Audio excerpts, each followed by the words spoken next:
morning, my friends. Welcome to the internet. Welcome to the live show. Make sure you say hi in the chat, especially if you're one of my super nerd friends or my marketer friends, my really nerdy friends. I really love my nerdy friends. Good morning, good morning, good morning. Happy January 22nd, 9:05 a.m. I am pretty stoked because right as this stream was starting, a buddy of mine texted me and he is putting together what's known as an ADS-B receiver. And this is the ultimate in nerddom. And you know how all of us get like real-time flight information?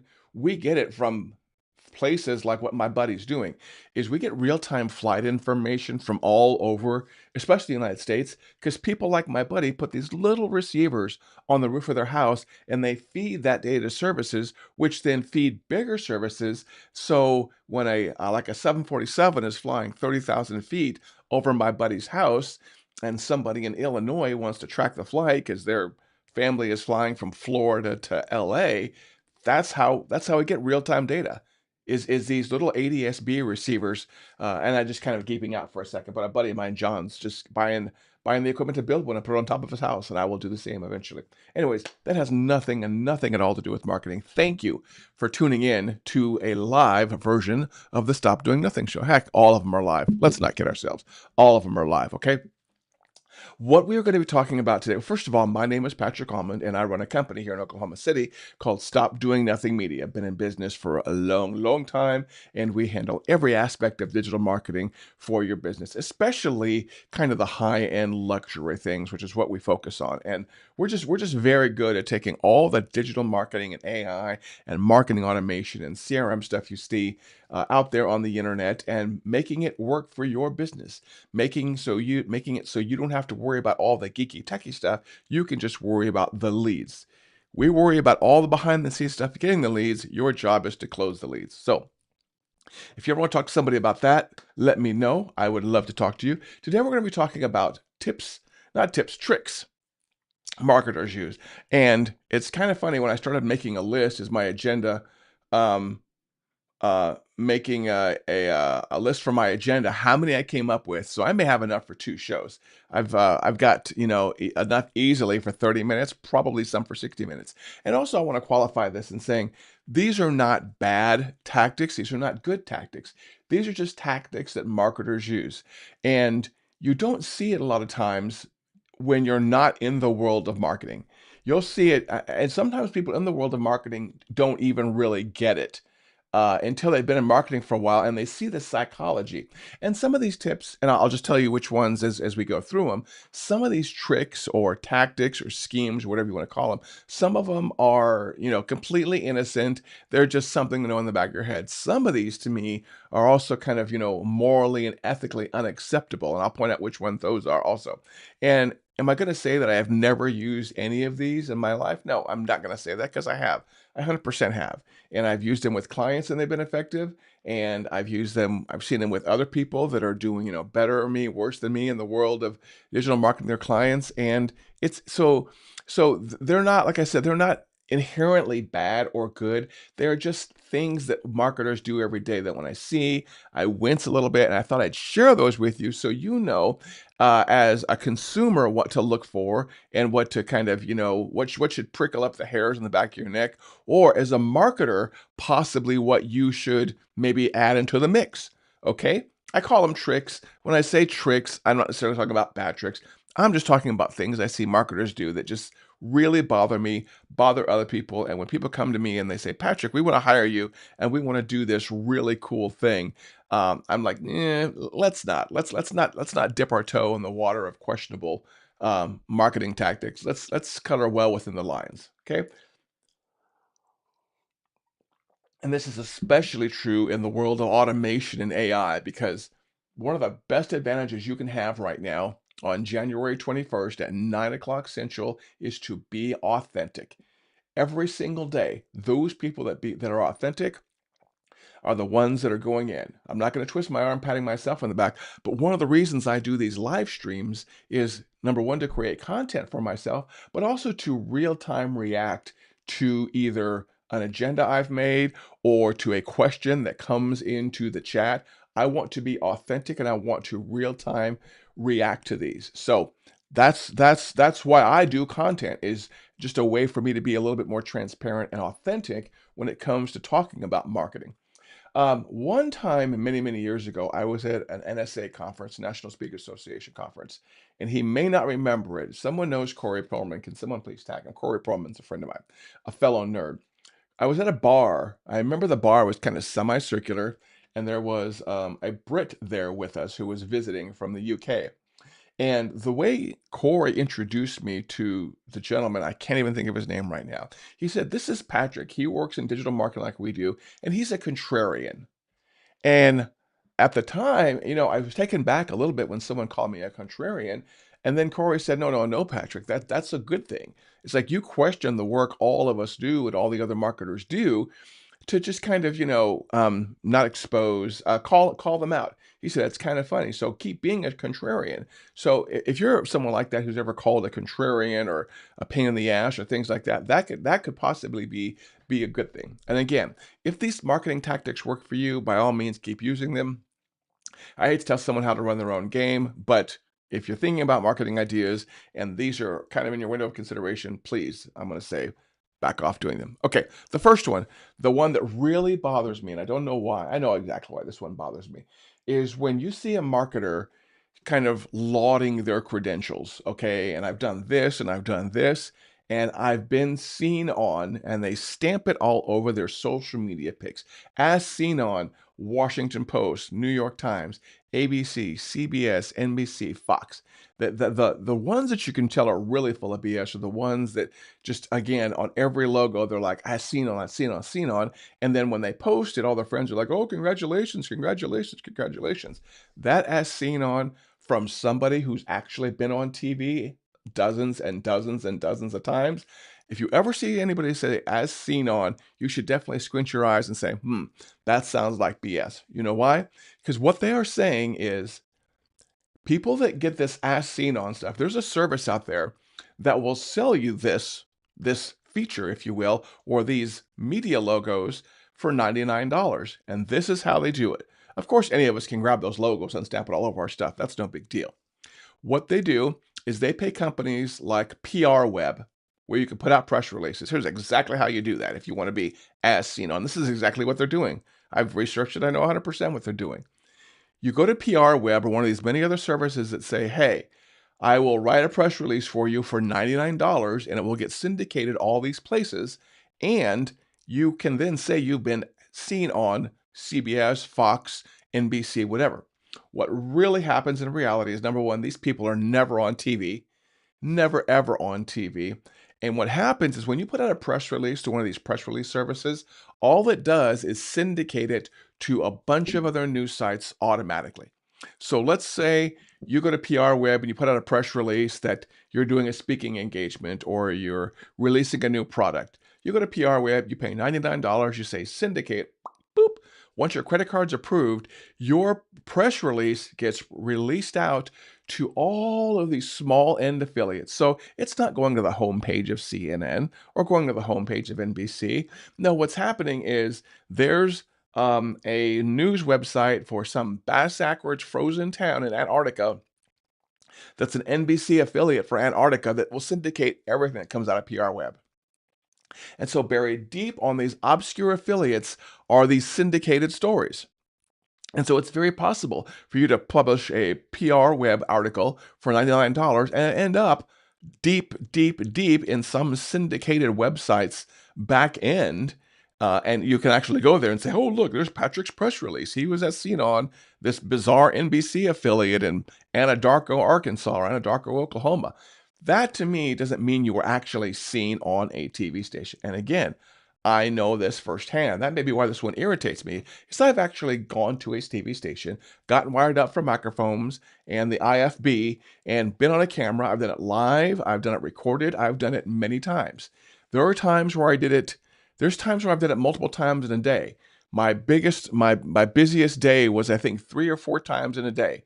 I was on a Spanish-speaking station. I was on a couple of obscure affiliates that were still on TV, and I got called up to the local Fox affiliate here also. So I can walk inside every TV station newsroom, and I've been there, and I've seen people, and I've done work there. So if you see someone, and I don't talk about it too much, and one of the things I definitely don't do is I don't stamp "as seen on" all over my social media graphics. But if you do see someone that says "as seen on" and they have to cram in all of these media logos, they have never actually been on TV. Okay, that's my first one, and that's my first one of like 10 or 15. So that's one of the things right there that tells you I've got a list here. Okay, as seen on, limited time and not honoring it. Okay, this refers specifically to the world of digital marketing and someone selling digital stuff. Okay, so if I have a course, a digital course, 20 lesson digital course, and I sell it to you, and if my marketing, I tell you there's only a limited number of copies there, I am bullshitting you. And what that means is it's digital. There's no limitation on the number of copies. It doesn't really matter. It doesn't affect me at all if I sell one copy or I sell 10,000 copies. There's no end of resources when it comes to watching a video or downloading a PDF or reading a web page. Okay? Now, there are times where you can put an offer out when you're selling something and you make it a limited time and then you close down registrations. But don't believe anybody who's giving you like an ebook or a course and they say, "Oh, we've only got 10 copies of these." Bullshit. It's a PDF. There are no limited copies of a PDF, okay? You could copy it 10,000 people. You could put it up on LimeWire and it could get parsed out and sent around the world 10,000 times. It don't affect you none. So whenever someone says in the world of digital marketing, selling a digital thing, that there's a limited number of copies, then they are full of BS. And also sometimes when they say there's a limited amount of time, because the limited amount of time is to create something called urgency and scarcity. Those are two of the tricks that we use in marketing: urgency and scarcity. Urgency being you have to take X action by X time or else you're going to miss out on something. And scarcity being we've only got so many of these. Or I guess urgency can also be scarcity because you can say, oh, it's scarcity. This deal closes at 10 o'clock. It's 9:17 right now, right? You've got 43 minutes to get this and then we're shutting it down forever. No, you're shutting it down for 6 months or a week until you extend it because it was so popular. And that's actually not even something that's on my list, but that's something we love to do in sales. We love to extend it. People build this into their marketing campaigns. Okay, trust me, because I have done this. Okay, people love to build in, oh, we're closing it. Oh, wait, we're going to open it back up for a day into their marketing. We're going to open it back up because it was so popular. Okay, 100% that was planned from the get-go. They planned that 6 months ago when they planned that launch. So be careful about it. Be careful about using that. Ooh, best-selling books. This is one like As Seen On that really kind of grinds my gears if I can go into Peter Griffin mode. People who say they have a best-selling book. If you really had a best-selling book, you wouldn't have to tell people you had a best-selling book. You know who has a best-selling book? Tony Robbins, Mel Robbins, different people that you can instantly go to an Amazon or a New York Times list and see that these people have a best-selling book.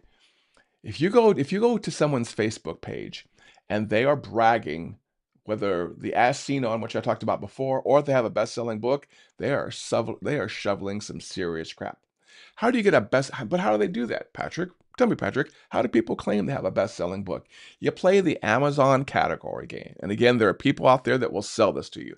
There are people out there that will sell you that they can get you a best-selling book. They are playing the Amazon category game. And this is how you play the Amazon category game. You take something that you write, not even a physical book. Okay, it could just be a PDF with a nice title. And you go find a category on Amazon that doesn't have a lot of competition or that doesn't have something that was recently released. Okay, again, this is called the Amazon category game. You go find that category and you put your book in that. Well, first of all, you do a little bit of pre-marketing. Okay, you warm people up when this is going to come out and ask for reviews, yada, yada, yada. And then you go find this obscure category on Amazon and you put your book in that category. So let's say, it can't be a top level Amazon category like entrepreneurship. It has to be like entrepreneurship, AI for human resources, AI for human resources in Indiana. Okay. These categories are almost 3 or 4 levels deep because Amazon lets you really subdivide that stuff, which is really cool. But it's also very possible when you play this game, it's not hard to get a best-selling, in quotes, book in a third or fourth level category in Amazon. It's really not because it's subdivided so much that there may only be 10, 20 books in that particular subcategory. And we're not even talking subcategory, we're talking sub-subcategory.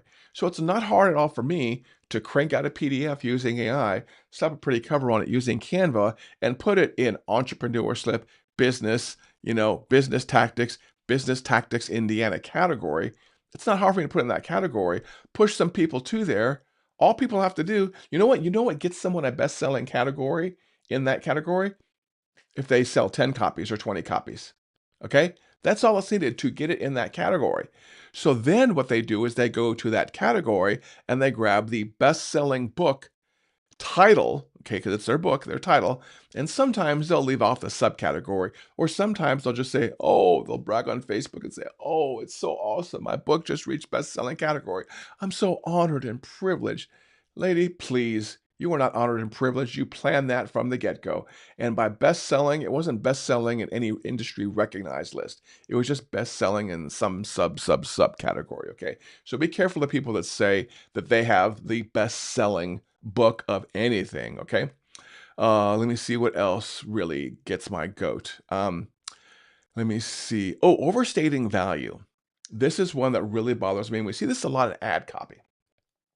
So first of all, one of the things that we like to do as marketers is we like to value stack, meaning that if you are going to buy something from us and we have to convince you of the value of it, what we will do is we will build a chart, okay, that shows you the value of the individual pieces.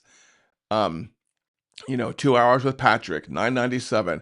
Patrick's cool PDF, $97. Patrick's 10-part course, $347.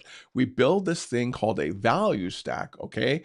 And in that value stack, we will add up all this amazing stuff you get it. Again, using numbers that we made up, okay?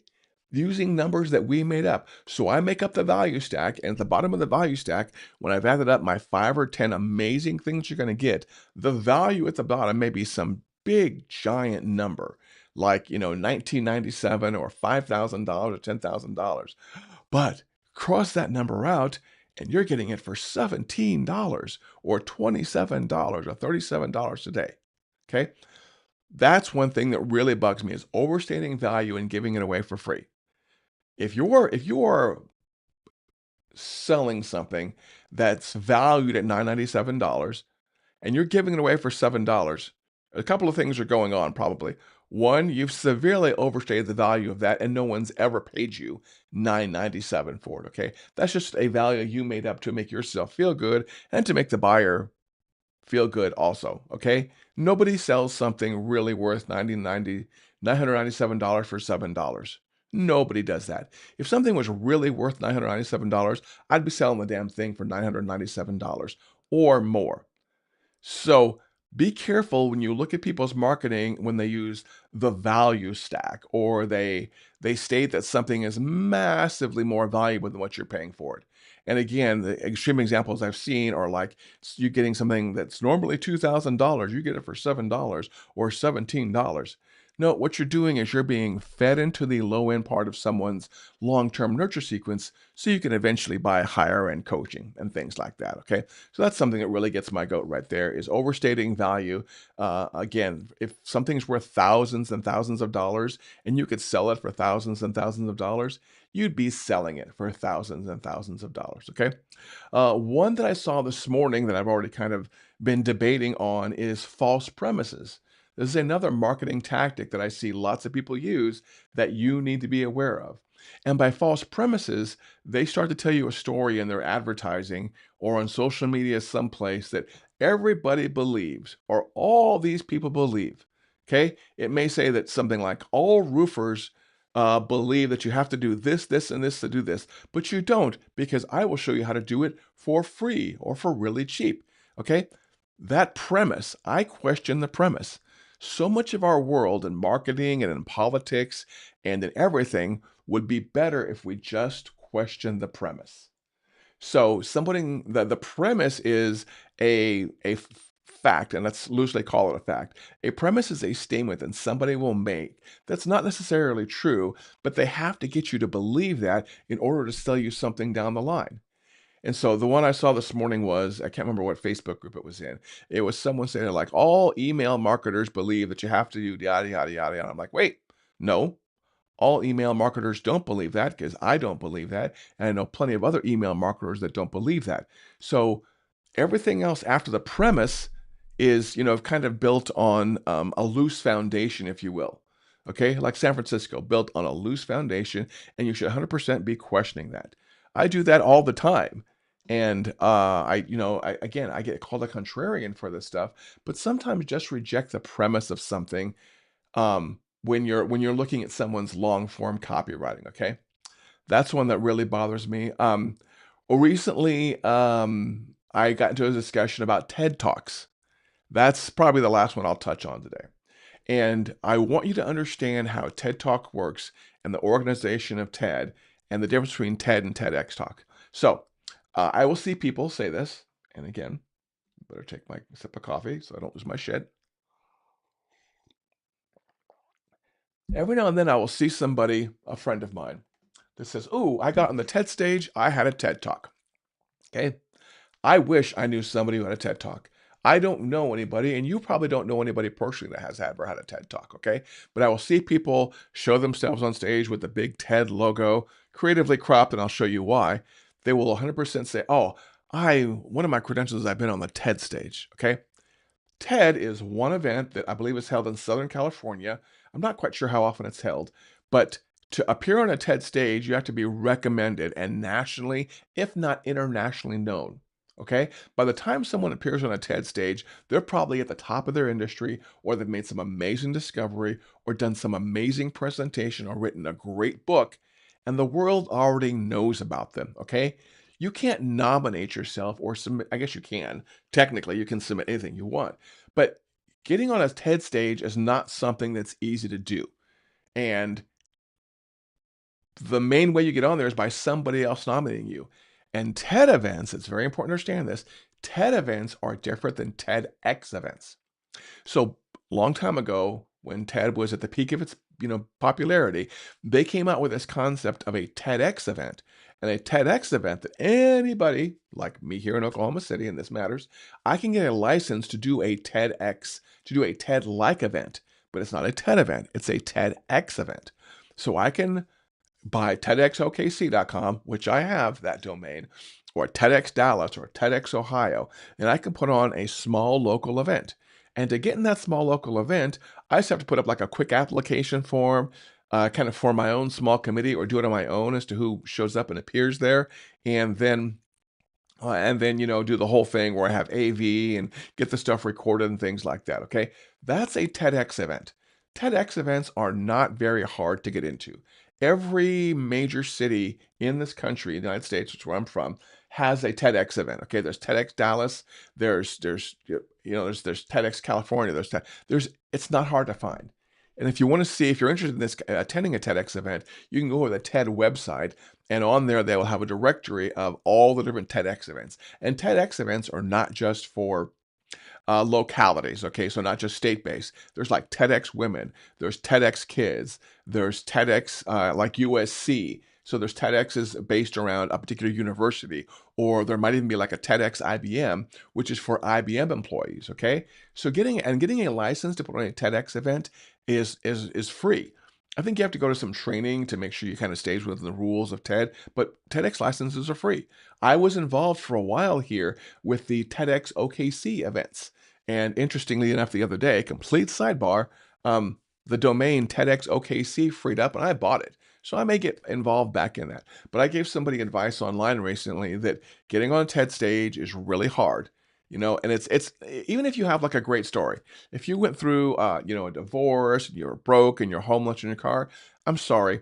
In the grand scheme of the world things, that story it's powerful, but it's not unique. Okay. And if you go to the TED stage and watch some of those, with Tony Robbins and Charles Branson, no, Charles Richard Branson. I was trying to combine Charles Bronson and Richard Branson. Those are completely two different people right there. But getting on a TED stage is hard, and you will be nominated for it if you're ever at that point where you need it. But try to get on a TEDx stage first, because that is something that can be a stepping stone to being on a TED stage. The last thing I'll say about TED events versus TEDx events is be careful of coaches in this area, okay? There are people out there who say they can, actually, there's something else I want to keep you aware of too. Be careful of people that say they can coach you to get on a TED stage, because number one, it's a TEDx stage, it's not a TED stage. And number two, you know what? If you have a good enough story and you're communicating directly with the coordinator of a TEDx person, of a TEDx event, you probably don't need a coach if your story's powerful enough on your own. Also, be careful. I didn't know this was going on. Be careful about people selling access to get onto TED stage and TEDx stages, okay? TEDx, and this is in the rules, you cannot charge someone to be on a TEDx stage.